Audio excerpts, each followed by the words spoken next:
training. Sure, we have communication training. We have everyone go for communication training, but customer service needs a different kind of communication training.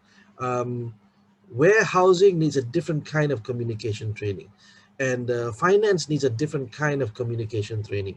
So if we just give, okay, I'm going to send everyone for communication training and then accept that everyone knows how to do it, how to apply it in their own specific field, then we're not going to actually solve any problem. You start creating more problems. Why? Because what happens then is the training that you send them for, you just pay for it, but nothing comes out of it. Okay, so we need to understand, if at possible, at a specific level, or sometimes a specific team, or sometimes specific individual. Now, many companies don't want to do that because why? It's expensive. It takes up a lot of time. It takes up a lot of effort to be able to identify people's individual skill gaps. But this is where we want to go. This is where we want to start moving towards. And today, in as much as one hour, we will not have that much time. I will do my best to give you a bit of a starter. Okay, so this is not a full course. This is more for awareness. So hello everyone. For those who have met me before, my name is Nadzrin. I am a partner with the Capacity Specialist, and I miss you guys. I miss Cambodia, I miss Phnom Penh, because I've not been back for many months. At the height of my work in Cambodia, I would spend 3 weeks in Malaysia, where I'm from, and 1 week in Cambodia. So it's my second home, and a lot of our languages match up, right? So Malay language and Khmer language have very similar words, similar meanings. And as a communicator myself, I find that fascinating, because my work in learning and development requires that I learn. So anybody who's learning and development who does not learn on a daily basis, then we are, we're not actually aligned to what we do. So if you are someone in learning and development, I recommend you're in the right place today. Yeah, on a Friday, you're in the right place to actually learn. All right, my question: how do we know what our people need? How do we know what our people need? So please share with me in the text chat. When you say you've done TNA, I believe you have this answer. When you say you don't have, you've never done TNA before, and maybe you are in an L&D role, or at the minimum, some of you, sorry, Nazrin, I'm not in L&D. Should I be attending this webinar? The answer is still yes. If you are a supervisor, if you are a manager, if you are a leader, okay, then you can still answer this question. So I'm going to give you 3 minutes of silence. I will mute my mic. I will mute my camera. I want everyone to answer this question for me. How do you know? Okay, there's a bit of a typo there. I should change that. It's not what do they need, it's how do you know what your people need in terms of learning in order for them to grow within their role. All right, I'll give you 3 minutes. There is no wrong answer. I just want to see the breadth of ideas out there. Here we go. 3 minutes. Please start typing into the text.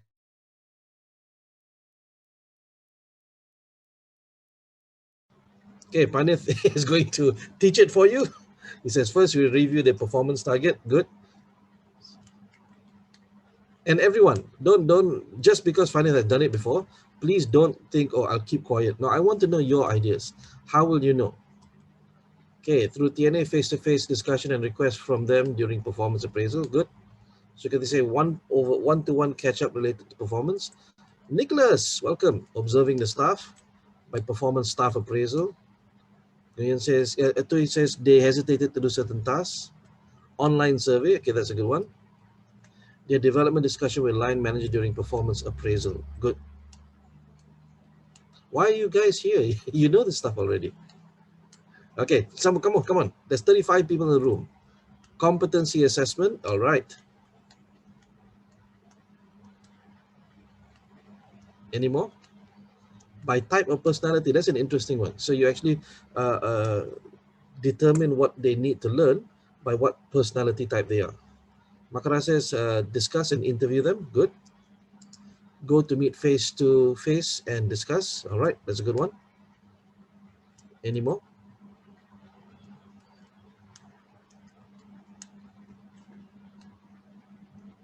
Discussion with line manager. Hi, Lilybeth. Thank you. Either conduct individual interview with the same set of questions, which is very time consuming, agreed, or send out the TN questionnaire or performance review. All right. Self-reflection. What do I think I need to learn? Okay, and then give feedback to my manager.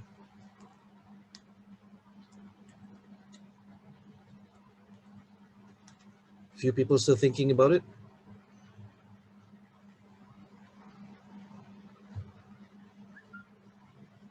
Okay, right, looks like we're not getting any more. Thank you very much. And this says comparing with vision or direction of the company. That is good, that is good. So as you can see, there's quite a few ways of doing this.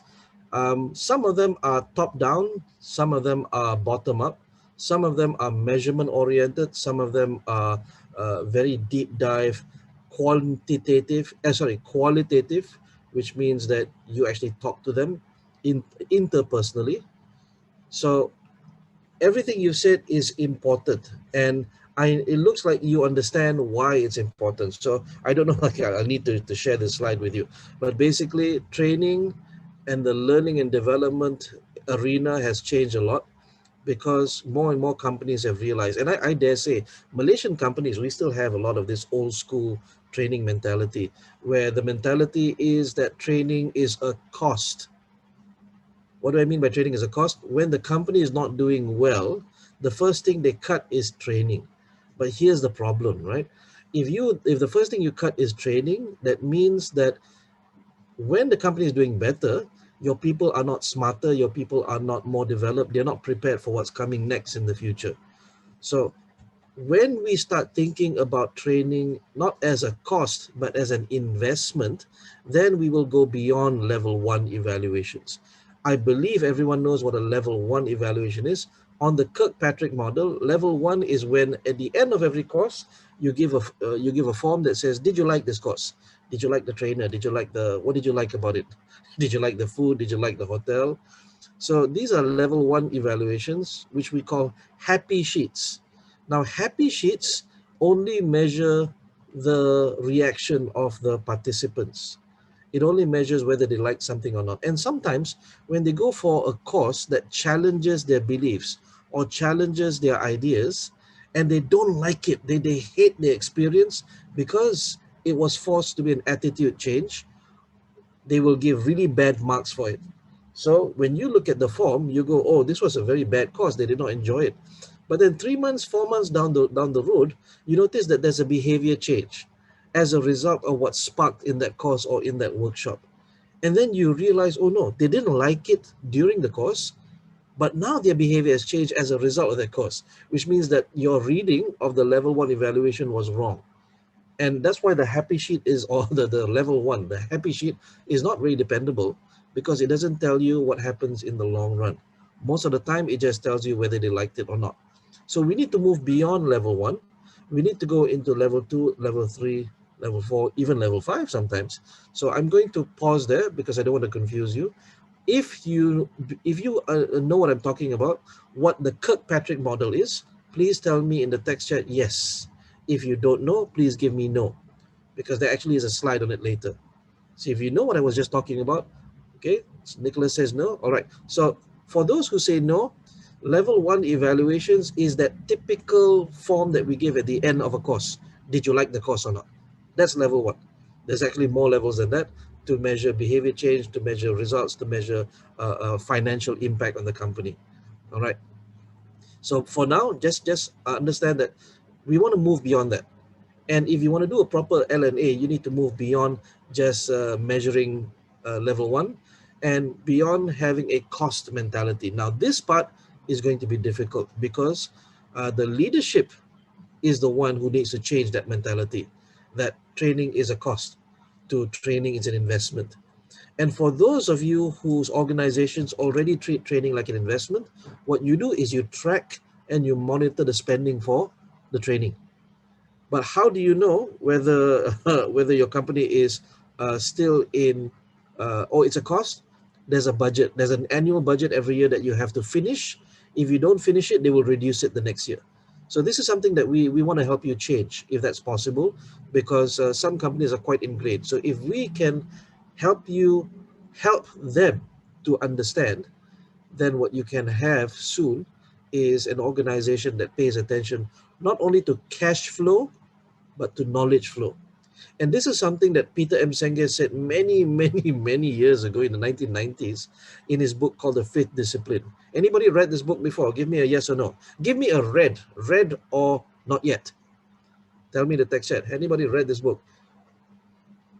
Aha, I will recommend you read it. Anybody in L&D must read this. It's an old book. I'm telling you, it's 30 years old, but still good. Still good. Okay, so if you can find a PDF to buy somewhere or uh, an actual book, a lot of people have this in secondhand. I brought this book. There was a time I brought this book for breakfast with my wife, and I had it on the table. My wife used to be working, and I was a freelance trainer, so I would send her to work. But we'd have breakfast in the morning. I had this book on the table. And as we were having breakfast, this old man, a very senior gentleman, just reaches out to me, taps my shoulder, and he doesn't need to do this. He doesn't need to do this. But what he does is he taps me on the shoulder and he says, "That's a very good book. It's a very good book." And I look at him and I go, "Thank you. I'm in the process of reading. I'm enjoying it. I'm enjoying reading it." And then I find out he was actually a former CEO of a local bank. And I go, okay, that's it. This book must be good. If it gets his attention, it must be good. And he read it in the 90s. I'm reading it in the 2000s. And by the way, I bought this book secondhand. So my philosophy, if anybody buys a book and then they leave it behind, they selected the book already. So if I find it in a secondhand bookshop, it is pre-selected. Somebody decided to buy it, therefore it must be good. Okay. So what did Peter Senge says? He says that every organization focuses on cash flow. The cash flow is the lifeblood of any organization. That's true. Without cash flow, without blood in your body, you will not get oxygen everywhere, right? So he says cash flow is important, true. That's what money does. It brings value through the body. It brings value through organization. It gives them the resources. But then he says organizations don't realize there's another flow that needs to be focused on, yeah, which is the knowledge flow. Knowledge flow is another resource, but you cannot measure it very easily. Knowledge flow is a resource that goes through everybody. And here's the best part, right? Cash flow, you cannot replicate. A dollar is a dollar. You cannot make it $2 or $4 unless you invest you invest in the long term. But knowledge flow is something you can actually cascade. You teach it to the senior managers teach it to the managers teach it to the supervisors, so on and so forth. Of course, it's better to train everybody at the same time. But what happens is if you do this, you create a company culture of a learning organization, which is an organization that is constantly improving themselves on a daily basis, not through cash, but through knowledge. And the famous words, he says, we will never transform the prevailing system of management without transforming our prevailing system of education. They are, in fact, one and the same system. So I believe you already believe me. Some of you are struggling to get buy-in from your organization, to want to change that. Reach out to us in TCS. Let's see what we can do to help. Okay, so this I added in a little bit early this morning because I was worried you might not understand it for some of you, especially those who said no. This is the spectrum of people development, especially in the sequence of how we measure and understand our people. So we have the competencies area. Now, please tell me in the text chat who understands competencies, competency framework, competency management systems. Please give me a yes or no. I need an honest answer. Okay, we got yes, yes, yes, yes. Good. All right. And honestly, please tell me no if you don't know. Okay. All right. We got one no. We got two no's. Okay. Okay. So for the benefit of the people who said no, I apologize for those who said yes. We're going to run through a little bit because it is important. Okay. That's the first part. The second part is the actual learning. And you know this learning as scheduling, finding the correct trainer, finding the correct training provider to carry out whatever was captured in the learning needs analysis, making sure you run the program, making sure everyone turns up on time, and then making sure everyone actually sits and learns. Okay, so that's where the learning aspect is. Last one is, of course, performance, which happens after the learning. And here what we do is we measure how much they have learned, how much they have benefited, how much they have impacted the organization. So in many ways, once upon a time, training and development only focused on learning until they broaden the scope to include a lot more understanding what you need as a whole organization rather than just send them surveys. So that being said, I'm going to stop share a little bit, and I'm going to show you some examples of some of the work I've done with organizations, unique ways of how do you do a top-down learning needs analysis. Now, top-down means that there's a lot of work to be done. There's a lot of buy-in you need to get from leadership. But if you do this well, what happens is you get a consistent competency framework that you can work with. And again, I apologize for those people who don't understand what a competency framework is. I'll show it to you right now. Okay, so let me share my screen and I'll share with you. This is I've simplified this so that it's easy to understand. Confirm for me that you can see my screen. Core competencies framework. Give me a yes in the text chat. Okay, cool. So this was something I did for a Malaysian company quite a while ago. The company is quite small. They have 90 staff, but they still wanted to have something that can help them guide themselves. So what I did was I applied a methodology that's used in a company that I used to work for, and that company is called Accenture. Accenture loves alignment. It loves consistency.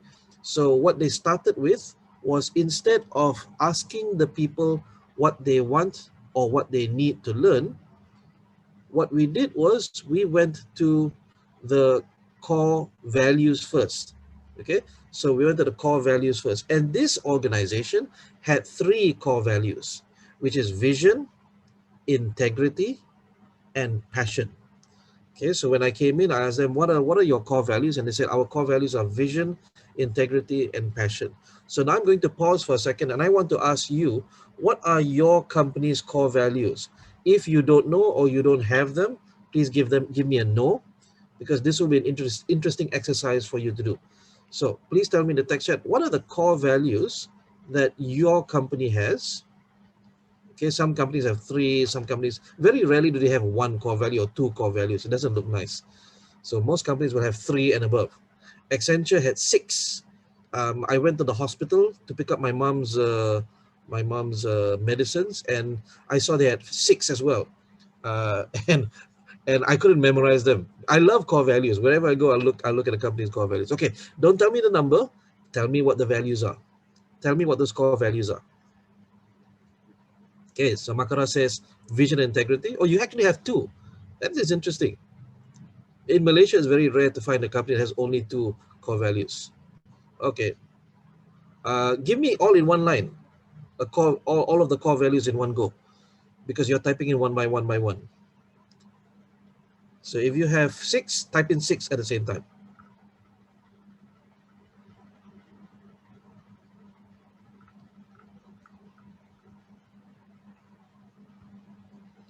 Okay, thank you. We have alignment, action, accountability. Very nice. We respect each other. We do the right thing. We are passionate.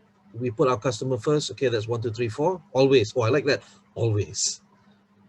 Okay, Tui says integrity, compassion, exploration, adaptation, inclusion, determination. Wow, this is an interesting survey we're doing today, because I'm learning how every company, vision, integrity, we got same one, and responsibility. We're seeing how different companies are trying to create their DNA by having specific core values. You can say understanding, collaboration, and integrity, improving people, delighting customer, and contributing to community. Hang on, sounds like I know which company this is. Innovation, integrity, openness, result focus, and team focus. Thank you, Sachitra. Oh, look at this one. We are accountable, we have integrity, we are respectful, we are leaders, we are a team. Thank you very much, everyone. Cool. I'm very happy to see that not only do you remember and memorize your core values, which means that if you can do that, You are either working with them on a daily basis, or the company has done a very good job to drill it into you, which not a lot of companies do. Many companies, their core values are sitting on the wall. They are not applied every single day. From a learning perspective, from an L&D perspective, you would like to see them applied every single day. How do you do that? If we have authority at the highest level, we can convince our CEO, give me authority to do this, to create these core competencies. So what we do is every value here, every core value here, you break down. You need to, this is not a scientific what's the word, enterprise. This is something you have to sit with your leadership. What does vision mean in terms of a core competency? What does competency mean? It is the capacity, it is the ability to be able to do something. So why do we park it under core value? It is easy to remember, it is easy to practice. So when you say, okay, my core competencies for vision is I have adaptability. That means whatever comes in the future, I can adapt to it. I will persevere whatever comes. I will be creative in finding new solutions. I will be result oriented, and I'll be planning and organizing all the way. So these, when I sat down with the CEO and the COO of the company, they determined that they wanted these core competencies to be parked under vision. Under integrity, they chose these five. So was that, there was five: accountability and discipline, assertiveness and decisiveness, conduct and ethics, empathy, protect the team. Under passion, focus on quality and detail, teamwork and energy, customer orientation, courage and initiative, continuous self-improvement. All right. So what do they do? We align them into a, this is one model, one of many models, into a model of values, goals, narrative, and rituals. And I won't force you to read the text on the side. Values is what they believe in. Goals is what they want to achieve. Narrative is what they say to each other on a daily basis. You know, when you have your slogans, your motto, more than that, more than that, what do we say to each other? How do we encourage each other? Do we have a culture of saying, no, that's not useful? No. If we have a culture in every meeting that says, okay, tell me your ideas. There are no bad ideas. Tell me your ideas. There's nothing, no wrong or right answers. Tell me that. And if you replicate that through all meetings, you replicate that through all training sessions, what happens is you have a very positive culture, a positive culture that wants to try new things rather than is worried that they'll give a wrong answer. And then last but not least, rituals, what they do on a daily basis to energize, educate, commit, and perform their work. All right. So let me share with you what it looks like when we actually break it down. Okay, I'm going to share my screen. This is a spreadsheet. Confirm for me that you can read even the smallest text, yes or no. If you cannot, please tell me and I will increase the size a little bit. Okay, Ikram cannot. Okay, I'm going to increase the size a little bit. How about now? Okay, now can? Okay, thank you, Ikram. So this is a bit of a big spreadsheet. As you can see, the core values are on the side: vision, integrity, passion, right? What are the key competencies that they've decided? These are the five. These are the five for integrity. These are the five for passion. What are the values? We have those that. What are the goals? What's the narrative? What are the rituals? Now, based on what you have here, now this is a top-down method, not a bottom-up. Top-down means you apply it to the whole organization. It means that you must send all of your staff for training that covers all of this column. Okay, so you want them to cover this column, narrative, and this and this. So each and every one of these can be a different type of training. So value type of training will be attitude change training. Okay, you want them to be better, hungry for betterment, brave and always ready, give more than we expect. Now, where do these words come from? Well, they come from you sitting down with the heads of department and coming up with a clear competency framework for your organization. This, for a 90 staff organization, is a simple one. The bigger and larger you become, it becomes a bit more complex. All right. Lilybeth says, click on the arrow in the upper right hand to limit the menu. Okay, you mean this one? So we get a fuller screen. Is that what you're looking for, Lilybeth? Yes, thank Okay, you. sorry about that. I'm just excited to show you this. Okay, so far so good. What questions do you have? We're not here to show you how to do this because it's a 1 hour webinar, but anything you're interested in. So what do you send them for training with? Each and every one of these boxes, okay, can be one particular aspect. If you want to send them for one specific training that a vendor comes in, for example, a training vendor comes in and they say, okay, our program does this. You look at their outline, you look at their learning objectives. Are there learning objectives that cover maybe 1, 2, 3, 4 across this board? If yes, yeah, if yes, then what you have is, okay, I see that your training covers only these 4. Do you have any other training that covers another 4? And when you bring in other training vendors, other trainers, then you realize, okay, let's try and get as much as possible. Here's the secret and here's the bad news, right? It's impossible to be able to cover all of them. So you want to plan in your annual learning blueprint, how much can you cover, which is the most crucial to cover. And in many cases, the most crucial to cover tends to be the values, in many cases. Yeah, I'm not saying it's right or wrong. I'm saying in most cases, if you can change the attitude en masse in the organization, then we have seen episodes where the goals, the narrative, and the rituals come organically. They come as a result of the attitude change. However, I think, attitude change is difficult. It's actually more easy to send them for rituals training, right? Rituals mean we teach them how to overcome challenges. We teach them how to come up with innovative ideas. We send them for innovation or creativity courses. Okay, so that's what I'm saying. This one is easy to deploy. You can send everyone for the same one. For rituals, easy to deploy, but getting that change is difficult. For rituals, it is the easiest one to run, and then easiest to see, oh, okay, they can do it. But you see, the difference between can and want are 2 things. The difference between will and skill. You can have a very highly skilled person in your organization, but they're lazy as heck, or they don't see the value in doing something. They will always question, why do I need to do this SOP? Yeah, why? And you have to explain, well, this is for the good of the company. So you either work from the left, or you work from the right, or you work all at the same time. That is not my place to say which is better, because every organization has a different way of doing it. Okay, so that covers the first half of today.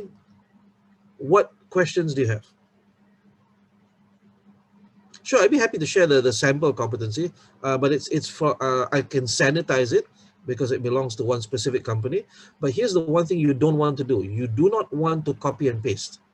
Be very careful of that. A lot of companies I met, instead of building their own framework, they copy and paste. Yeah, so if you want to know this, you need to actually learn from scratch, or you get someone to come in to do it for you. Okay, so if you want to do it from scratch on your own, there is an amazing website, okay, that is out there by a company that loves to share. It's called the Competency Library. Let me share this with you right now. Confirm for me that you can see this page. Yes or no? Confirm for me you can see this page. Yeah, you see. Okay, cool.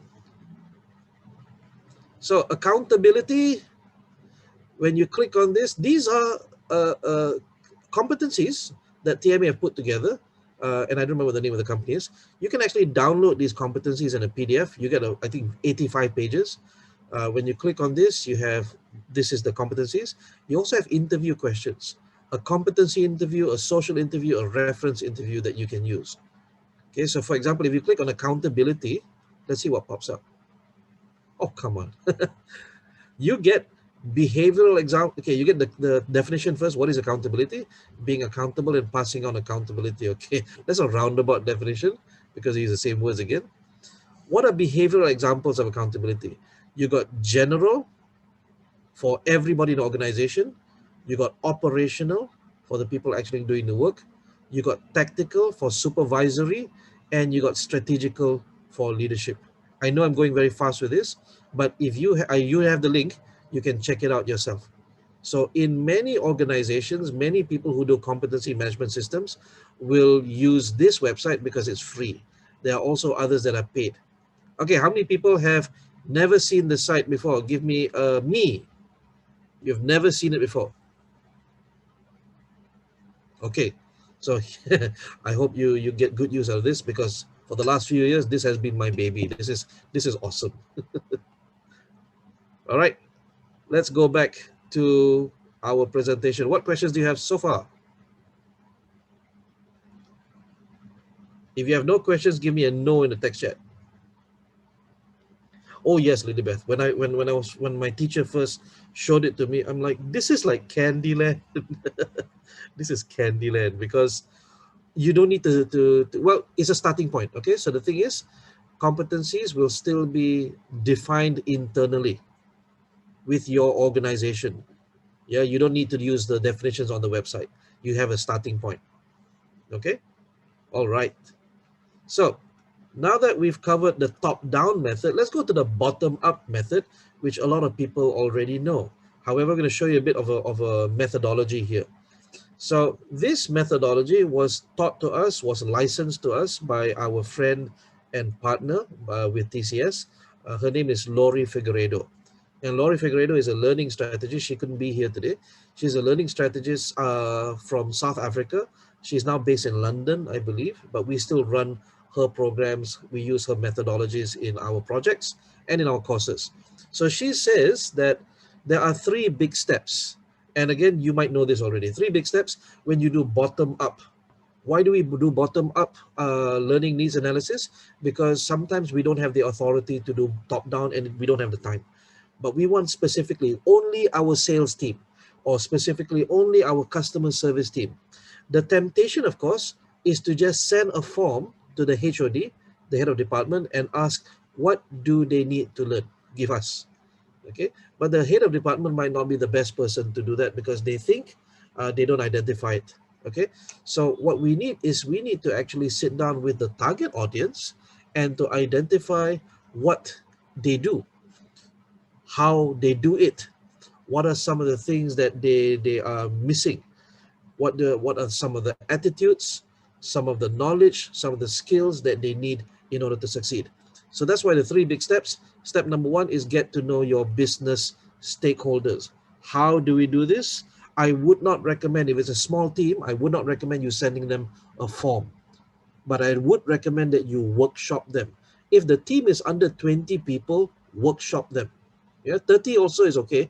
But if it's 30, then you want to identify the top 5 performers, top 5% of performers, and the bottom 5% of performers. I know it sounds weird. Get them into the same room and then have them discuss, or have them share with you. You can do a focus group if you want to. In Syzygy, what we do a structured workshop. That's the methodology that Lori Figueredo allowed us to use. So we use a structured workshop to unearth and identify what are they currently doing, okay? What are they doing well? What are the problems faced by the staff? And we identify, are those problems structural? For example, is it because HQ does not send materials, promotion material on time? Is it that HQ does not fix the light fast enough when we give feedback? So the concept here is, sometimes it's not the staff's problem.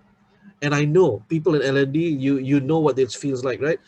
Leadership says, send them for training. They don't know this. But the fact is, sometimes it's not a result of them not knowing something. Maybe it's not because they don't get enough support through the pipeline. Okay, what kind of support? They ask for a new air conditioner. Old air conditioner is not working, right? I know this is weird. I thought we were here to learn about learning needs analysis. Correct. But we need to also figure out what we need to provide from a structural perspective, because if you have people in customer service sitting in the office with no air conditioning, they will not be able to perform, right? So it's not only just a matter of learning things, it's also getting that out of the way. So get to know what your business stakeholders, what they need. Once you manage to find out, okay, my responsibility is this, I need to provide them a good environment for them to work in. That's not LNA. You take care of that, and then you focus on what they need to learn. Okay, so identify the business problems to be solved in that workshop. Usually a 1-day workshop is enough. You don't need to actually do a 2-day workshop, because why? You're pulling everyone from work, right? And if you cannot get everyone, like I said, top 5%, top bottom 5% is okay. And again, that might be surprising to some. Why the bottom 5%? Well, because sometimes the bottom 5% have valid problems, right? Valid issues that was deemed performance issues, but only the fact is they don't have air conditioning, so their motivation is really really bad. Never assume first. Okay, so why we say have a workshop is an opportunity for you to get qualitative data, not just quantitative data. Okay, so I cover what are the most critical challenges, identify and agree which areas that you can provide solutions. Okay, and then agree on the purpose of L&D and the concrete metrics at each of the 5 levels. What are the 5 levels? It is the Kirkpatrick model where we measure at different levels. So if you don't know what Kirkpatrick is, I recommend you go and Google after this.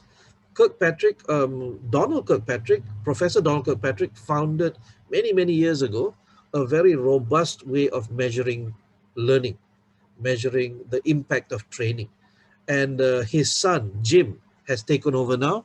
Him and his sister, I believe, have taken over, and they've developed the model even further. There are many certifications you can go for. They got like bronze, gold, titanium, something like that, or bronze, silver, gold, where you as an L&D person will certainly benefit from understanding how do you measure at every level. So the easiest to measure is level 1. Why? Because you give a form, the participants fill it in, and then they send it back and they say either we're happy with the course or we're not happy with the course. Most L&D people get stuck here because it's the easiest one, and it's also something that the organization wants to know. Give us metrics that show that you did the program, you did the training workshop, and everyone's happy with it. That's all we need to know. So it's not just you, it's the organization that requires it, only that. Level 2 is measuring at the learning level. How much did they learn?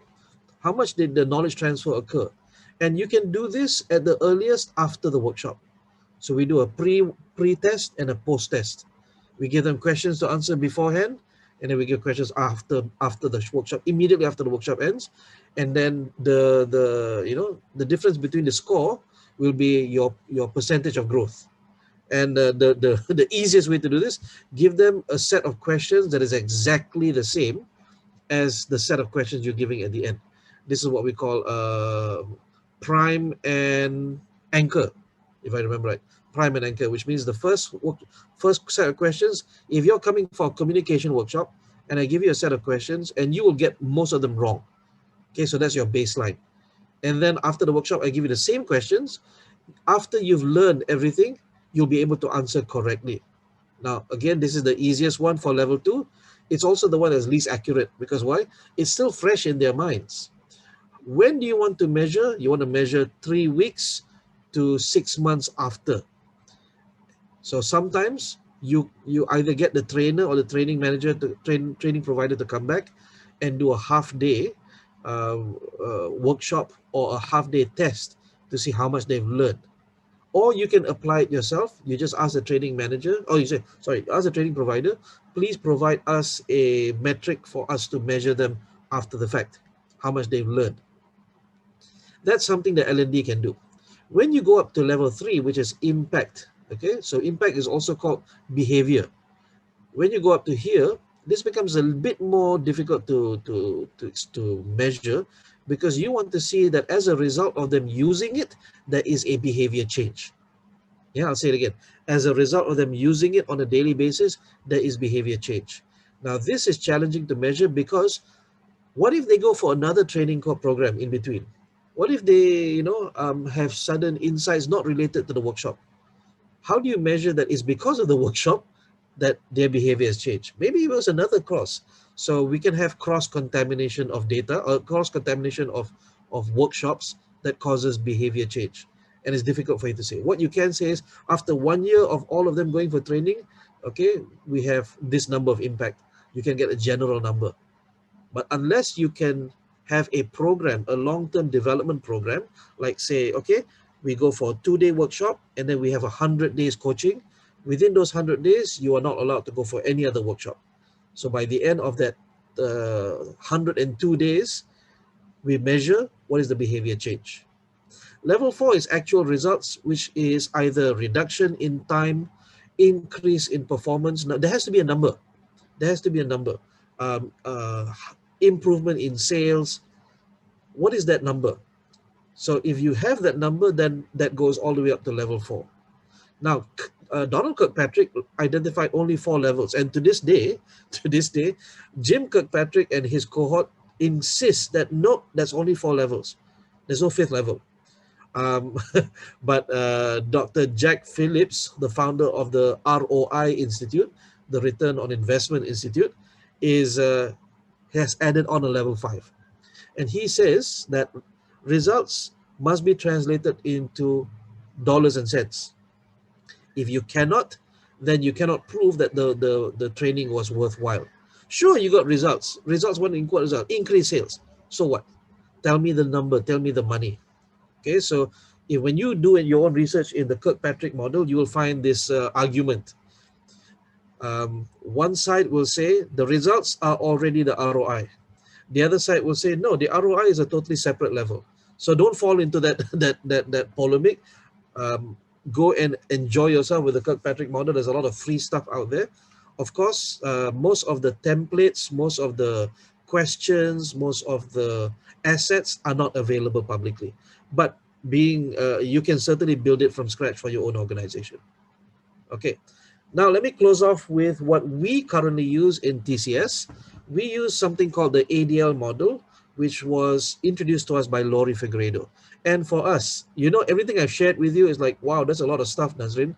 Let me share with you what we use because we love it, and it is the simplest one so far. The ADL model is something you can use bottom up with your organizations, with your departments.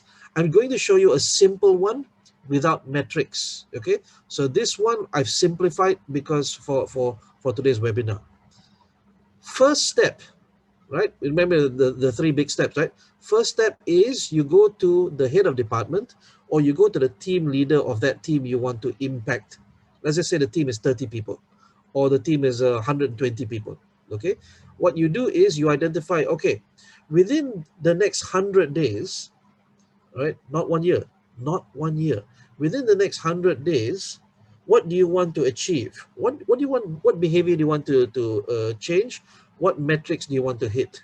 Okay, so if we are aiming for level 5, which is ROI, if we're aiming for level 5, which is ROI, then you need to have several other columns. It's a totally different ballgame. But if we aim for only level 3 or level 4, okay, if we go for level 3, level 4, then what we do is, let's take level 4, which is results. Improve staff commitment. Is that measurable? Yes, it is. You can actually improve staff commitment by way of what their supervisors say.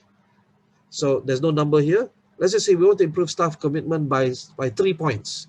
Or if you are doing a retail sector and you want the customer service to improve their sales, we want to improve sales by 30%. We want to improve the mystery shopper score by 6 points, for example. So that's the achieve. And you can have up to 3 achieves. We don't recommend more than 3 because then it gets complicated. We want to have something that is measurable. On the Kirkpatrick model, please write this down because I'm not showing you the slide. On the Kirkpatrick model, this one aims to level 4 results. Okay. Then we have what is called the do. If you want behavior change, if you want cultural change, you need to have a repeatable SOP. You need to have repeatable behavior every single day. So the question is, what do your staff or that team, what do they do every single day? So we can say, for example, every single day, they must build positive relationships with their team and others. So again, I've simplified here. Who are the others? Is it customers? Is it stakeholders in other departments? What? Coach my team. Every single day, you coach one member of your team. Influence my team and others. Okay, so it looks like 3 different competencies. And then last but not least is what they need to learn. So here, very simple LNA, you move backwards from the achieve, from the do, and then you identify this is what we need to learn. And you can do this one of two ways, right? Either you prepare this upfront and then you go and look for the trainer who can do this, or you bring in a trainer or a consultant who can do this with you, sit down in that workshop together and work it out. Okay, so this is what we've done for our clients. We've done this for Smart Axiata. I think when you look at our website, you'll see that we've done this for quite a few clients as well. We've done it for IDP, which is the it's an education organization.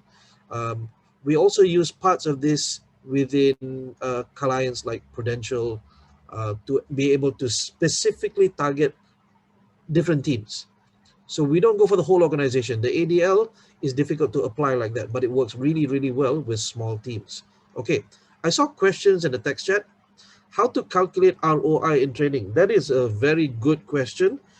The challenge with ROI is the same challenge as with results, which is how do you know that this training contributed to that increase in sales? Unless you actually put them into a program that say, okay, no other training, just this one. So to answer your question is very complex. I recommend you get this book, or you find there's a white paper on this book called Return on Learning.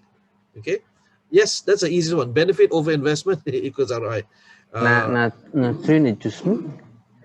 Yes, May I have 1 minute or 2 minutes go ahead. about the question with ROI just now?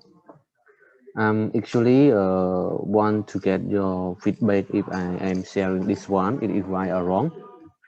To me, I see our sales performance is low, so we design a program to develop our sales force in order to perform more, better, and keep consistent. Then we measure from the previous month compared to the next month after learning the course or the skill. So this the thing I take and compare to see the percentage how much is growing or how much is not growing from the learning skill after we provide them the training. So could you give us the idea if I do this can measure the ROI or not? Because why? If first month like they provide or they produce the performance with the rate of the sale only 50% of the target, but next month like they produce 60% from the last month. I mean we increase 10% between comparing the amount of first month, the previous month, and the next month. So is that I am wrong, or you can give us some idea on this, Nadzrin? Just me. Thank you very much for the question, Chala. So the idea is this: when your work has a direct monetary impact, fantastic. ROI is easy to measure. But what if the training is communication training and you are teaching managers and they don't have direct monetary creation? What if you teach a secretary? So the idea here, ROI is difficult to calculate, especially with soft skills, more so than technical skills. If you want to measure a technical skill, like say Excel, right? What we do, Microsoft Excel. Let me teach you Microsoft Excel.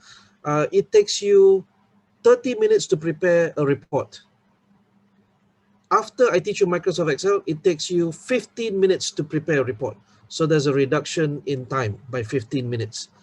You take that 15 minutes and then you multiply it against their salary, and then you identify how much money was saved or how much was the word gained as a result of that. So it always has to go back to money. If you measure a sales team, that's easy. But how do you measure a supervisor? How do you measure a secretary? How do you measure someone who's doing internal work? And that's the biggest problem with calculating ROI. So to answer Sophia's question, how to calculate ROI in training, there's two issues. Issue number one is when they don't have direct monetary creation, they don't create finances for the organization as a business impact. Okay, so how do you need to find some way to measure, and usually you measure it against the salary. That's one. The book Return on Learning gives you some guide, but it's very specific on how to do this. So I recommend that you take a look at that. There are other there are Excel spreadsheets downloadable online where you can actually pop in numbers like say time, how much time they work, what's their salary, and it will calculate for you. However, I cannot I cannot recommend them. I don't know how accurate they are because they come from different sources. So the idea is this, in this short webinar, I can't show you, it's very complex, but issue number one is you must take into account um, what monetary value can you measure against. Okay, first you need to find something, a number like time, like productivity. You need to have a number and then translate that number into money. When you raise, for example, if your job is sweeping the floor, right? And I teach you how to sweep the floor better, faster. So how do you measure? So maybe it's performance management. The supervisor will say, okay, I noticed that he is more motivated. By how many percent? You need to have a measure. And all of those measures are sitting in level 4, not level 5. Once you have the numbers from level 4, then you can translate into level 5. That's why don't skip level 4. Don't go straight to ROI. You need to have proper metrics upfront first. I don't know if I answered the question. That's number one, issue number one. Issue number two is what I mentioned, cross-contamination. How do you know this program was the one that raised the sales? Maybe it was just everybody got their bonuses at that time of the year and they decided to buy from you. How do you know that the program actually worked? So there's contamination of timing in the year. There is contamination of other workshops that could also have contributed. But thank you for the question. You've given me something to think about today. So ROI, two main issues. I hope you got that. Thank you for the question. Any more questions? We have come to the end of the morning topic. So please ask me. If I cannot answer the questions, thank you, because then I will need to go and do some research. What questions do you have? Please ask me now. If you have no questions, give me an N in the text chat.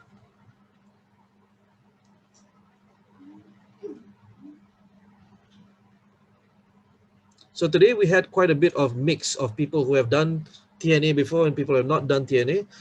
For those who have not done, if you're still confused, you can still get in touch with us. We're happy to share. You can show the book, Return on Learning. Okay, let me find it for you online. I'm especially proud of this book because why? I used to work for this company called Accenture, and this was written by our very first chief learning officer. The reason he wrote the book was actually, let me share with you my screen. So what happened was Accenture was also an organization that saw learning or training as a cost. So this is on Amazon here. It can be a bit pricey, but I'm telling you this is really good. Okay, so Don Vantenot was our very first chief learning officer. There are a few other names. Ted Waddington was also another chief learning officer later on. And in here, he explains how during the downturn in 1998 and coming up to 2001, Accenture was not doing very, very well. Yeah, some of you might know Accenture as Anderson Consulting. This was a very big organization. Today they have more than 500,000 staff, almost 500,000. So in order to be able to train their people properly, they need to have a very, very robust L&D. And I was part of that for 7 years, which was an amazing experience. So what Don did was he was very disappointed with and it's all mentioned in the book. He was disappointed with the mentality that training is a cost. We need to cut down. So what he did was, he is a statistician by training. He went back to his professor in university and he asked his professor's help to build a robust model, a statistical model that can measure the return on investment within Accenture. So he started the project with permission from Accenture. He started a long-term project over 1 or 2 years, if I remember right, to be able to get as much data as possible to convince the leadership. And after a couple of years, he comes back with this number. The number is, for every dollar you spend on training, you get $3.53 back. What does that mean? It means that for every dollar you spend, the ROI is actually 353%. okay, you get your dollar back and you get an additional 3.53. So now you have $4.53 worth of value. So if you spend $100 for training, you actually get $453 back in value. How did they measure? Well, because Accenture is contract-based staff. So they're contract-based staff. When they're out on projects, before they, when they are on the project, they have a lot of performance measurement. Okay, consulting companies measure your performance sometimes on a daily basis. So they have a lot of data, and this is where smaller organizations might come into an issue when they want to measure ROI. You need to have a lot of level 4 data before you can have level 5 results. So he managed to convince the Accenture leadership that, you know, every dollar you spend, you get 353 back. That's why they decided, okay, we're going to move from a cost model to an investment model and create the role of a chief learning officer. Whenever you raise something to C-suite level, okay, everything needs to be measured, everything is responsible. If it gets stuck at training manager level, then training manager will only say, okay, we don't have the budget, so we cannot do this program. But if you have a representative at the C-suite, they say, okay, this program looks good, it looks beneficial, we will find the money for this program. That's the difference between a cost model and an investment model. But of course, training providers and trainers need to prove themselves, need to prove results. So when they come in and you ask them, so can you prove to me what are the results of your workshops? What are the numbers that you have? And most trainers don't have that. Okay, so if you raise your game, then you force the industry to raise their game as well. So I hope that helped. I hope that you saw the book. You can find it on Amazon for there's used books for $2.42, and you don't need to have a fantastic looking cover. The inside is really really good. All right. Thank you for that question. Any other questions before we go? I'm trying to find the chat. Where's the chat? Okay. Okay. If you have no questions, give me a no in the text chat so I know to hand it back to Mardi. It is already 10:01 where you are.